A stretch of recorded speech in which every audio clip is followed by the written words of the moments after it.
Hello friends, welcome back to my channel that is Ashmita classes. और आज मैं लेकर आई हूँ क्लास 8 का नेक्स्ट लेक्चर, जिसमें हम पढ़ने वाले हैं chemical effects of electric current के बारे में। Yes, chemical effects of electric current एक बहुत ही इम्पोर्टेंट चैप्टर है। यहाँ से क्वेश्चन आता ही आता है और बहुत सारे बच्चों को ये चैप्टर बहुत ज़्यादा लेंथी लग रहा है। ऐसा लग रहा है कि ये चैप्टर कैसे होगा ये एंड वो, but it is very easy and I make sure कि मैं आपके लिए ये चैप्टर बहुत इजी बना दूंगी। तो चलिए शुरू करते हैं।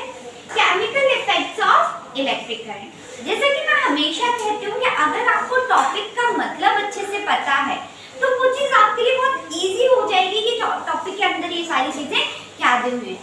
तो चैप्टर का नाम क्या है? Chemical effects of electric current. मतलब कुछ तो भी हमें इलेक्ट्रिक करंट के बारे में पढ़ना है। और इलेक्ट्रिक करंट जो है क्या जहाँ पे भी इलेक्ट्रिक करंट जनरेट हो रहा है वहाँ पे जो भी केमिकल चेंजेस हो रहे हैं, है ना, जहाँ पे भी इलेक्ट्रिक करंट को हम जनरेट कर रहे हैं उस जगह पे जो भी केमिकल चेंजेस हो रहे हैं वो सारी चीजें हमें पढ़नी है in this chapter of chemical effects of electric current. तो चलिए शुरू करते हैं। Chemical effects of electric current में सबसे पहले इंट्रोडक्शन में गुड कंडक्टर्स और बैड कंडक्टर्स या फिर पुअर कंडक्टर्स के बारे में पढ़ना है। तो व्हाट आर गुड कंडक्टर्स? तो ऐसी चीजें जो इलेक्ट्रिसिटी को अपने अंदर से बहुत इजीली पास होने दे रही है ना, ऐसी चीजें जो इलेक्ट्रिक करंट को अपने अंदर से फ्लो होने दे रही हैं उनको हम बोलते हैं good conductor. For example copper, aluminium, metals, ये सारी चीजें क्या हो गई? गुड कंडक्टर ऑफ इलेक्ट्रिसिटी हो गई। क्यों हो गई? क्योंकि ये अपने अंदर से इजीली करंट को फ्लो करने देती है। अब उसी जगह अगर हम पुअर या फिर बैड कंडक्टर्स की बात करते हैं तो पुअर या फिर बैड कंडक्टर्स वो होते हैं जो अपने अंदर से इजीली करंट को फ्लो नहीं होने देते हैं। For example would, rubber etcetera, ये सारी चीजें ऐसी हैं जो इलेक्ट्रिक करंट को अपने अंदर से फ्लो नहीं होने देती। तो हम यहाँ पे एग्जाम्पल लिख देते हैं। यहाँ पे मैं लिख देती हूँ कॉपर और यहाँ पे मैं लिख देती हूँ वुड। ठीक है, ये हो गए good and bad conductor. Now what is electrolyte? देखो, एक कोई ऐसा सॉल्यूशन जिसके अंदर हम इलेक्ट्रिक करंट को क्या कर रहे हैं? फ्लो कराने की कोशिश कर रहे हैं, इलेक्ट्रिक करंट को जनरेट कराने की कोशिश कर रहे हैं। तो कंडक्टिंग फ्लूइड कह सकते हैं, एक लिक्विड जिसमें हमने कुछ ऐसा मिला के रखा है। फॉर एग्जांपल सॉल्ट हो गया, फॉर एग्जांपल एसिड्स हो गए। वाटर में जब हम ये सारी चीजें मिला के वहां पे इलेक्ट्रोड्स पुट करते हैं, इलेक्ट्रोड्स में अभी आपको बताऊंगी क्या होते हैं, तो वहां से क्या होता है? इलेक्ट्रिक करंट जनरेट होके फ्लो होना शुरू कर देता है। तो ऐसे फ्लूइड्स जिन पे हम इलेक्ट्रिक करंट को जनरेट कर रहे हैं उसको हम क्या बोलते हैं? इलेक्ट्रोलाइट बोलते हैं। अब जब इलेक्ट्रोलाइट सॉल्यूशन हमने ले लिया और करंट जनरेट हो रहा है तो उस प्रोसेस को हम बोलते हैं इलेक्ट्रोलाइसिस। क्या बोलते हैं? इलेक्ट्रोलाइसिस बोलते हैं। ठीक है, अब क्या होगा? जैसे ही हमने फॉर एग्जाम्पल यहाँ पे देखते हैं, अपन इसके एग्जाम्पल से समझने की कोशिश करेंगे, है ना। This is a beaker. ये क्या है? एक बीकर है। इसमें हमने क्या डाला? पानी डाल दिया। इसमें हमने क्या डाल दिया? पानी डाल दिया और पानी में सॉल्ट डाल दिया। मान लो पानी में हमने क्या डाल दिया? सॉल्ट डाल दिया, मान लो। तो जैसे ही हम पानी में सॉल्ट डालेंगे तो वो पानी क्या बन जाएगा? इलेक्ट्रोलाइट बन जाएगा या फिर कंडक्टिंग फ्लूइड बन जाएगा। इलेक्ट्रोलाइट बन जाएगा या फिर हम कह सकते हैं कंडक्टिंग फ्लूइड बन जाएगा। कैसे बन जाएगा? सॉल्ट से इलेक्ट्रिसिटी कैसे जनरेट हो रही है, वाटर से कैसे जनरेट हो रही है, ये हम लोग हमारे नेक्स्ट लेक्चर में पढ़ रहे होंगे। एक्टिविटी के फॉर्म में मैं आपको समझाऊंगी। लेकिन अभी बस इतना समझ लो कि हमने एक बीकर लिया, उसमें हमने पानी डाला और पानी में सॉल्ट डाल दिया। तो पानी में सॉल्ट डालते ही वो जो लिक्विड था या फिर वो जो पानी था वो या तो कंडक्टिंग फ्लूइड कह सकते हैं या फिर हम कह सकते हैं इलेक्ट्रोलाइट बन गया। अब हमने क्या किया? यहाँ पे दो इलेक्ट्रोड्स लगा दिए। ठीक है, कॉपर मेटल के जो भी इलेक्ट्रोड्स होते हैं, सेल होता है, उसको अच्छे से रब करके जो अंदर का कॉपर निकलता है वो हमने यहाँ पे दो इलेक्ट्रोड्स लगा दिए और यहाँ पॉजिटिव नेगेटिव यहाँ पे बैटरी से क्लोज सर्किट बना दिया, एक क्लोज सर्किट बना दिया, तो क्या होगा, यहाँ छोटे छोटे छोटे छोटे बबल्स आपको दिखाई देने लगेंगे। क्या दिखाई देने लगेंगे आपको? बबल्स दिखाई देने लगेंगे। जैसे ही हम इलेक्ट्रोड फिट करेंगे, बैटरी लगाएंगे, उस सॉल्यूशन में, उस इलेक्ट्रोलाइट में छोटे छोटे बबल्स दिखाई देने लगेंगे। और बबल्स किसका इंडिकेशन है? Bubble is the indication that electric current is flowing. Bubbles अगर वहां जनरेट हो रहे हैं तो हमें पता चल गया कि इलेक्ट्रिक करंट फ्लो हो रहा है। तो आपको समझ में आया क्या हुआ? कंडक्टिंग लिक्विड क्या है, फिर इलेक्ट्रोलाइसिस क्या है। अब क्या हुआ, यहाँ पे कुछ तो भी केमिकल रिएक्शन हुई होगी, है ना, कुछ तो भी केमिकल रिएक्शन हुई होगी। जब भी हम कंडक्टिंग लिक्विड में इलेक्ट्रोड्स डाल के करंट जनरेट कराने की कोशिश करते हैं तो वहाँ पे केमिकल रिएक्शंस होती हैं। वहाँ पे क्या होती हैं? केमिकल रिएक्शंस होती हैं। डोंट वरी, हम लोग एक्टिविटी में 1 बाय 1 ये सारी चीजें पढ़ रहे होंगे। Right now I am only giving you a short introduction of this chapter.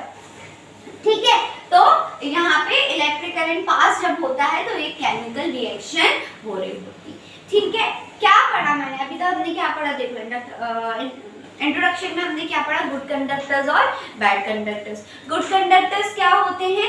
ऐसे मटेरियल जो अपने अंदर से इलेक्ट्रिसिटी को इजीली फ्लो करने देते हैं।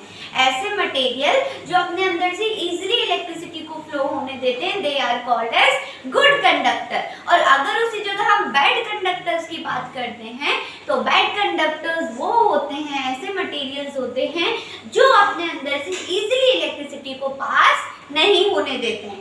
ठीक है, अब हम पढ़ते हैं इलेक्ट्रोलाइट के बारे में। तो कंडक्टिंग लिक्विड या फिर ऐसा लिक्विड जिससे इलेक्ट्रिसिटी कंडक्ट की जा सकती है।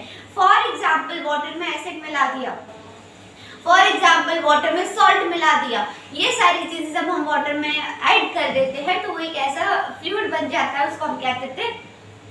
कंडक्टिंग फ्लूइड या फिर कंडक्टिंग लिक्विड। उसी चीज को हमने यहाँ पे इलेक्ट्रोलाइट के नाम से जाना है कि ऐसा कोई सॉल्यूशन जिससे इलेक्ट्रिसिटी पास करा सकते हैं, उस सॉल्यूशन को हम बोलते हैं इलेक्ट्रोलाइट। ठीक है, अब इलेक्ट्रोलाइट में क्या हो रहा है?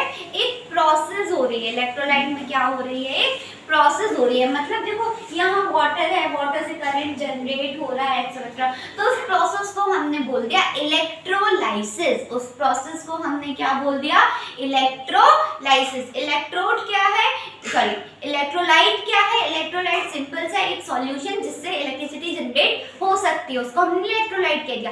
अब इलेक्ट्रिसिटी, उस इलेक्ट्रोलाइट से इलेक्ट्रिसिटी जनरेट होने की प्रोसेस को हम क्या बोल देंगे?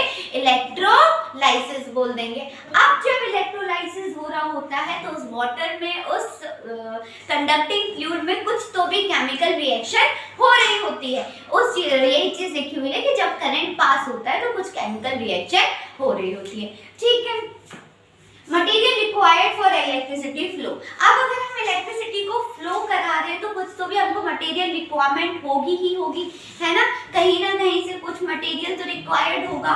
कि फॉर एग्जांपल अगर आपको कोई भी काम करना हो, एक्सरसाइज, कोई भी, अगर आपको पढ़ाई करनी है तो you need book, you need copy, you need pen, pencil, whatever it is, है ना। तो उसी तरह अगर हमें इलेक्ट्रिसिटी फ्लो कराना है तो उस प्रोसेस में भी कहीं ना कहीं कुछ कुछ मटेरियल रिक्वायर्ड होता है। तो क्या क्या मटेरियल रिक्वायर्ड होता है अब हमको पढ़ते हैं। सबसे पहले एनर्जी सोर्स। एनर्जी सोर्स, अगर बैटरी नहीं होगी तो it is not possible to generate electricity.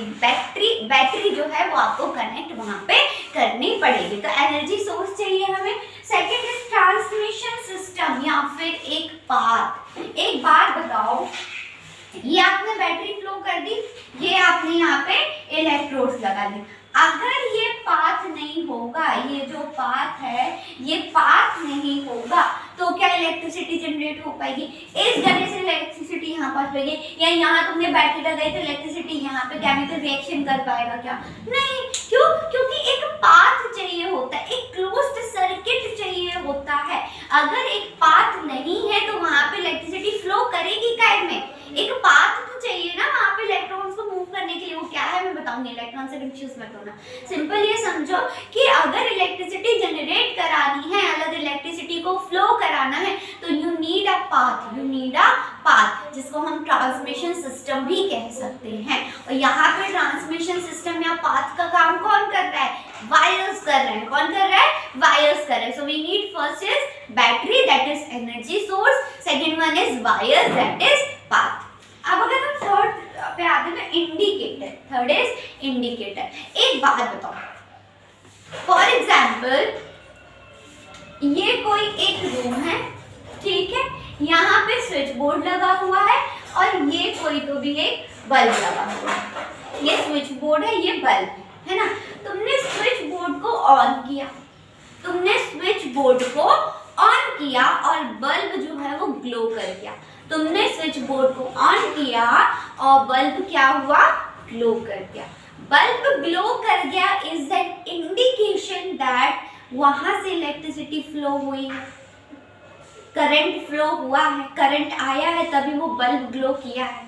लेकिन इन केस तुमने स्विच ऑन किया लेकिन बल्ब जो है वो ग्लो नहीं किया, तो उसका मतलब क्या है? करंट वहां पे फ्लो नहीं हुआ है, करंट वहां पे फ्लो नहीं हुआ है। तो बल्ब हो गया, फैन हो गया, ये कोई भी एक चीज जिससे आपका एक इंडिकेशन बन रहा है कि आपने स्विच ऑन किया। फॉर एग्जांपल कोई फैन है, फैन का स्विच ऑन किया और फैन चालू हो गया, तो ये क्या इंडिकेशन है कि करंट फ्लो किया है। और फैन अगर चालू नहीं हुआ तो मतलब करंट फ्लो नहीं हुआ है। सिंपल। तो हमें किसी भी इलेक्ट्रिक करंट को फ्लो कराने के लिए 3 मटेरियल रिक्वायर्ड होते हैं। सबसे पहले क्या होता है? बैटरी, जो क्या है? एक चार्ज है। बैटरी क्या है? एनर्जी सोर्स है। सॉरी, बैटरी क्या है? एनर्जी सोर्स है। सेकंड, हमें ट्रांसमिशन पाथ मतलब वायरिंग चाहिए।